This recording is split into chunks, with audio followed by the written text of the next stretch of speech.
सुट्टी, आज मला नाईट ऑफ भेटलाय. आता 9:30 वाजलेत बरं का रात्री. आणि मी तेल लावते कारण मला डोकं उद्या धुवायचंय. डोकं धुवायच्या आधी मला तेल लावायची सवय आणि मगच मी डोकं धुते. उद्या डे शिफ्ट सुरू झाले उद्यापासून.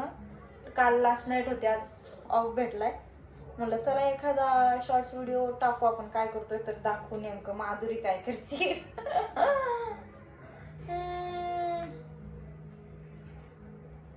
जेवण वगैरे झालंच असेल तुमच्या सगळ्यांचं. 9:30 वाजलेत कारण माझं अजून झालं नाही. आता तेल वगैरे लावते, जरा हात वगैरे धुवून मग जेवायला बसते. तर बघा माझं कसं झालं. हे असंच तेल लावते बरं का मी. माझा विचार होता आज गरम करून लावू, पण नाही म्हणलं जाऊ दे, मला बोर झालं.